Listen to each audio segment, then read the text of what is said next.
nós nos encontramos, né, no processo de transformação, na verdade.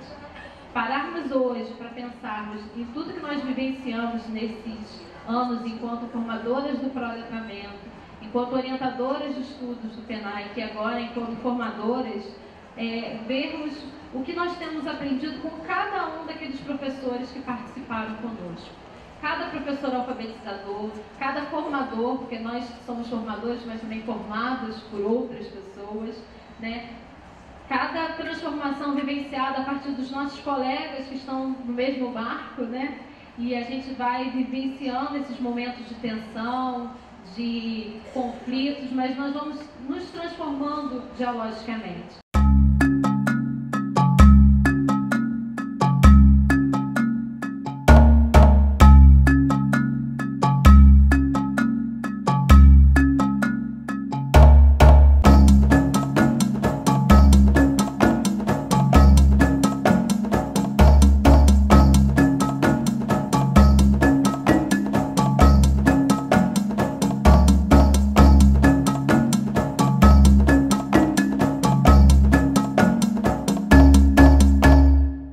Nossos maiores desafios, acho que são os desafios que todo mundo tem enfrentado, que são os recursos materiais, o desafio da gente se formar enquanto está formando, fazendo a formação com as professoras, a nossa formação com a matemática, a nossa trajetória com a matemática foi bem precária, né?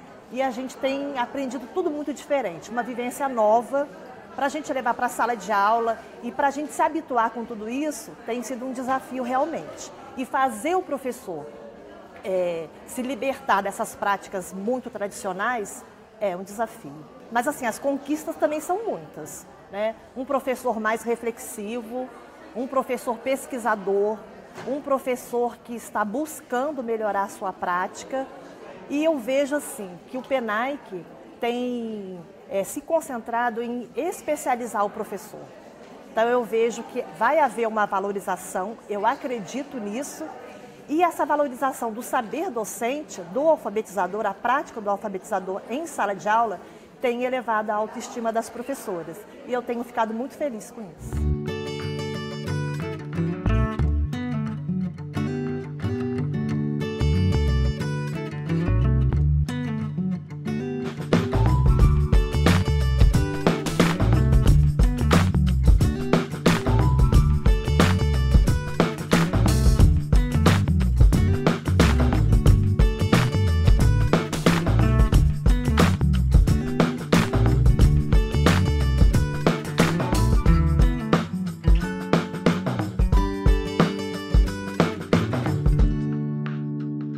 Eu gosto muito de correr atrás. Eu não fico parada, eu gosto de lutar, entendeu? Eu gosto de batalhar, de pesquisar, de estar sempre lendo e sempre propor o melhor para eles. A gente estava muito acostumado a sentar quase todo mundo enfileirado. Hoje eu já troco sempre, eu faço círculo, eu boto meia-lua, a gente senta nas mesinhas ali atrás, entendeu? Isso também já é uma mudança, não é? Como o trabalho da gente mudou, como melhorou. Como abriu muita coisa que estava fechada na gente, muitos medos.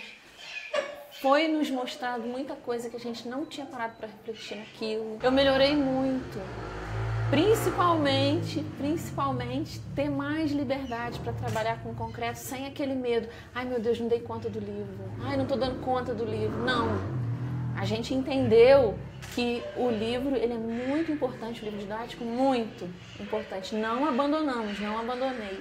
Mas a criança precisa experimentar, precisa tocar, precisa mexer nas coisas, precisa se expressar, precisa falar, precisa fazer coisas que o livro às vezes fecha, poda. Então eu aprendi de jeito nenhum a abandonar, mas a conciliar, a um complementar o outro. Com essa ideia do pacto, a gente acabou desenvolvendo, ou tendo que desenvolver, ou querendo desenvolver, que é o meu caso, um trabalho quase que autoral. Então o pacto trouxe de muito positivo para mim essa questão da liberdade, que é algo para mim encantador, você poder passear por muitos caminhos diferentes, sem estar preso a nada. E eu, tendo a proposta curricular, que alguns ficam muito amedrontados, não me amedronta porque eu Eu olho a proposta com olhos muito tranquilos, porque eu acho que o material, a minha fonte de trabalho é o meu aluno, é ele quem me diz o que eu preciso trabalhar, ele que me mostra qual é a necessidade dele. Eu queria ser professora de poder ter um contato maior com os meus alunos,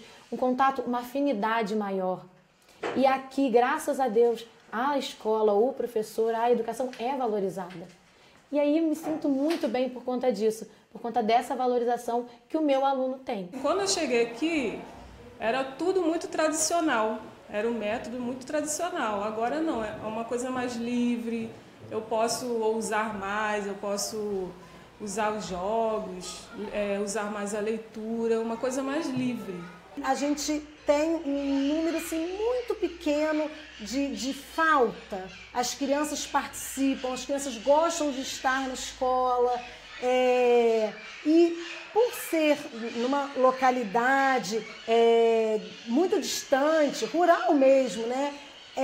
A gente tem um número bom de alunos, né? Que a gente está praticamente 71 alunos, e tem sido feito um trabalho com os pais. Eles não têm assim o computador mesmo em casa, mas com essa facilidade, com essa modernidade, então eles têm o celular e estão conectados, e a gente conversa, e a gente está à disposição, às vezes à noite, quando eu estou organizando, né, postando, que foi feito durante o dia, eles comentam, eles me perguntam, e aí, de repente, eu até passo, mas vai lá, que a professora vai estar lá, porque é melhor você falar com a professora, que ela vai te explicar melhor, né, como foi a reunião, como está o rendimento do seu filho, né, para a gente não deixar chegar no fechamento de bimestre, para poder a gente começar a correr, né. Pensar, escolher, detalhar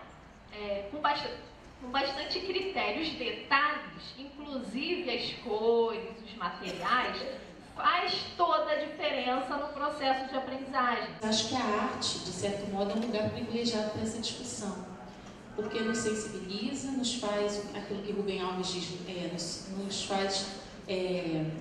nos torna capazes de nos surpreendermos diante do banal. Então, acho que a discussão está muito mais para além de aspectos disciplinares, e mais como um movimento de formação, né, de programa institucionalizado e federal, se propõe a desafiar o professor para além do substrato disciplinar, mas de uma apropriação cultural, a fim de que ele fale de um lugar de autoridade, como a gente tanto diz, né, desde a década de 80, um profissional capaz de ser autor verdadeiramente e pesquisador da sua prática. O PENAI, que nos trouxe um momento de extrema reflexão grupal, de troca de experiências entre os nossos parceiros, entre os municípios vizinhos, o que você faz que eu posso fazer, o que eu posso aprimorar dentro do que eu faço. E aí, como é que fica a nossa condição pós-PENAI, né? Aí por isso que eu digo da questão dessa narrativa docente, que fica a nossa voz, é o nosso registro, né? Da mesma forma que a gente viu aí, registros de trabalho, e pudemos grupalmente refletir sobre tantas questões, há uma voz ecoando, né? Para não paradoxo entre inclusão, integração e segregação, o professor precisa realmente ter voz frente a tantas políticas, né? E a gente precisa se fazer grupo forte para caminhar.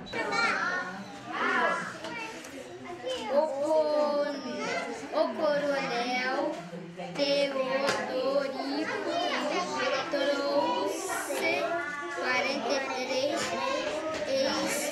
espigas de milho para as galinhas. Quantas espigas? 43. Então forma aí o 43.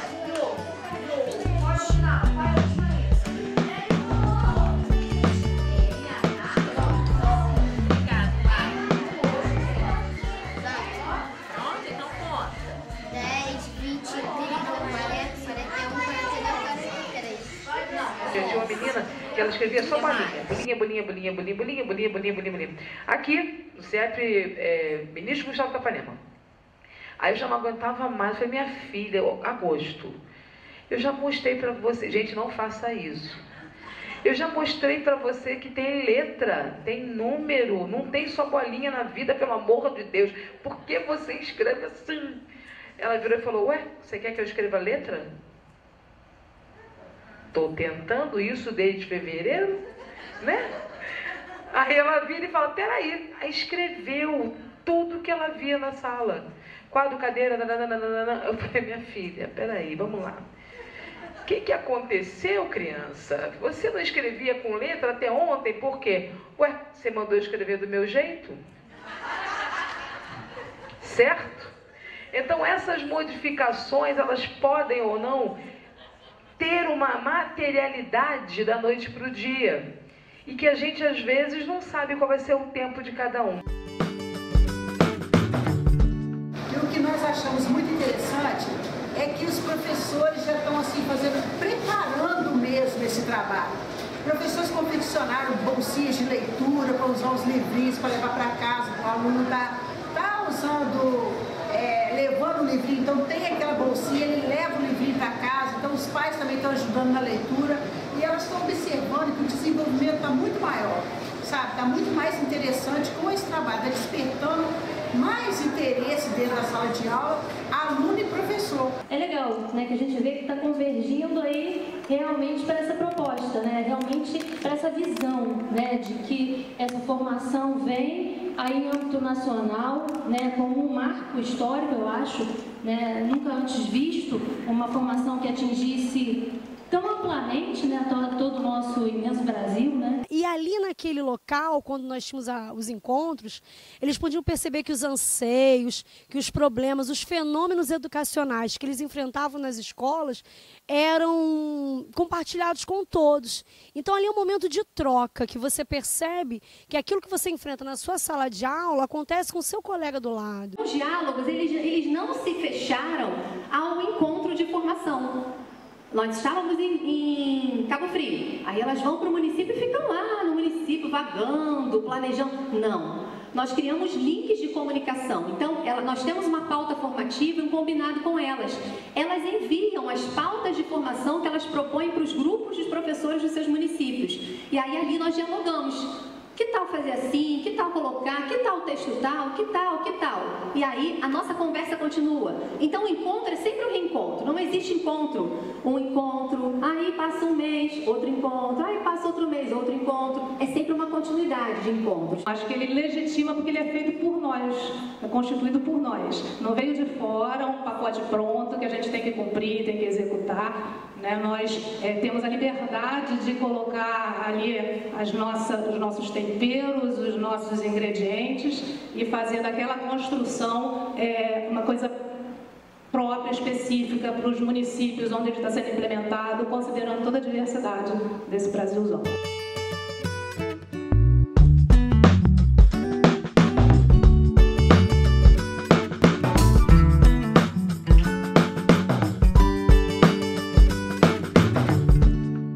Quando a gente viu o convite, foi recebendo com muita expectativa, como se nós realmente fôssemos mobilizar todos os setores em prol da alfabetização do Brasil. Uma dívida histórica que nós temos com a educação básica. E hoje nós estamos percebendo que essa ideia do curso presencial, com o professor junto, falando do conhecimento escolar, trouxe algo que precisa ser estudado. E sempre houve orientador de estudos, que é a responsabilidade da universidade.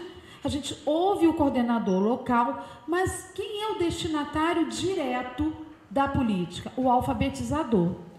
E aí nós começamos a ver que faltava a voz principal na política, para interpretá-la, para dizer para a universidade os caminhos. É ele que está lá com 30 crianças, uma sala de aula, né, não sei quantas horas para dar conta da alfabetização.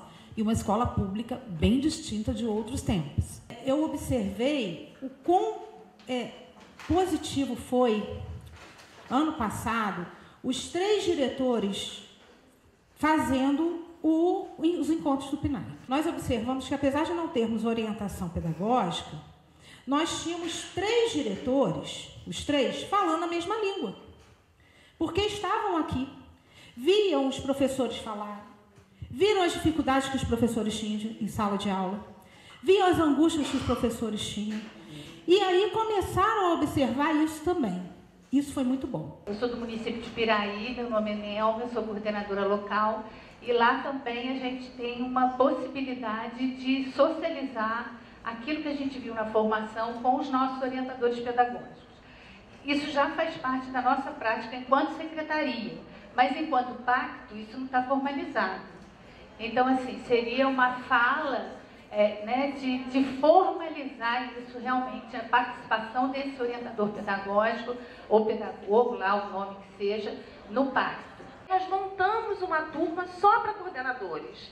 Então, o município hoje dá formação, nós somos formadores, professoras orientadoras, trabalhamos na secretaria não só com o PNAE, que a gente tem outras funções, mas a gente tem uma turma só de coordenadores, porque eles colocaram que era muito difícil chegar ao professor na escola com todas essas informações e orientações do PNAE, e como ele, coordenador, ia dar conta disso? Ano passado nós fazíamos o acompanhamento das professoras, elas levando as atividades que tinham realizado com os alunos e fotos. Mas nós sentimos necessidade de visitar as salas de aula, não numa perspectiva de fiscalização, mas até delas se sentirem apoiadas, que a gente está indo lá para ver que a gente vai realmente discutir de uma coisa que a gente está indo. Essa é uma política acertada. Talvez tenha problemas na estrutura, na discussão, no material que é enviado. Acho que é uma política acertada pelo fato de reunir os professores. Todos os professores para discutirem a alfabetização. Eu acho que o encontro precisa ser potencializado, e aí eu acho que cabe a todos aqui, eu acho que aqui no Rio, todos vão aproveitar bastante esses encontros para compartilhar os saberes e fazer a escola acontecer de verdade onde ela tem que acontecer. Nós queremos sim que os professores sejam autônomos e autores das suas práticas lá, mas é um desafio. E a minha preocupação é como a gente construir um currículo dentro das nossas escolas no Brasil, se não nos é garantido o piso nacional que temos direito, 1/3 da carga horária planejada para isso, porque assim, uma das coisas ótimas que o PNAE trouxe foi esse espaço de discussão. E hoje, nossos professores em Vassouras, ainda tem aqueles que reclamam, tem, mas tem aqueles que chegam cheios de ideias para planejar junto, para trazer suas ideias e construirmos juntos o que vai ser feito em sala de aula. A minha fala é sobre os resultados do pacto, porque o que me parece, pelos documentos oficiais, que os resultados aparecerão pelos resultados da ANA. E isso nos entristece, porque o pacto tem funcionado, graças às orientadoras de estudo. Parabenizo meus colegas que estão aqui. Eu sei que todo município, eu vejo pelos relatos nos nossos grupos, que funciona, porque os orientadores de estudo têm feito funcionar. Nós trabalhamos muito, fora do horário de trabalho mesmo, não é dentro do horário. Pelo menos nos municípios que eu conheço, ninguém planeja dentro do horário, é em casa, é de madrugada. A gente sai da formação da universidade, tem que estudar pra caramba. Então, assim, tem dado certo, porque os orientadores se comprometeram. Nós pactuamos, talvez não com pacto, mas com a possibilidade de oferecer uma formação para os nossos colegas das nossas redes. E nos preocupa saber que nos documentos oficiais está dizendo que os resultados do pacto aparecerão por meio da ANA. E nós já ouvimos essa manhã, não vou repetir, a palestra excelente dessa manhã, que a gente teve com a professora da USP, que as avaliações, esse delírio avaliativo não corresponde a nada do que é feito no cotidiano. As crianças têm aprendido, os professores têm aprendido, as crianças têm sido incluídas, os alunos inclusos estão sendo olhados de outra forma depois da formação do pacto. Não que nós sejamos maravilhosas, não, mas quando a gente senta para estudar, as coisas acontecem. E, infelizmente, os alunos incluídos, por exemplo, são aqueles mais invisibilizados pelas avaliações externas. Então, a gente tem muitos ganhos no pacto. Eu queria ouvir da mesa, assim, como a gente vai dar visibilidade a esses ganhos, se pelos documentos oficiais isso só vai aparecer nos resultados da ANA. E, infelizmente, a ANA não nos representa. Um pacto é um pacto firmado. Todos os prefeitos, todos os governadores, secretários municipais e estaduais de educação assinaram. Parece que é muito fácil colocar o nome no papel, mas é preciso muito mais do que isso. É preciso ter coragem para fazer esse enfrentamento e esses desafios de um regime que, de fato, é de colaboração. Eu tenho muito medo do PENAIC acabar.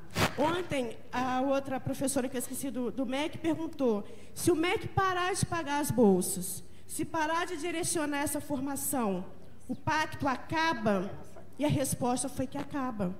Porque muitos municípios só fazem isso, gente, porque é uma obrigação.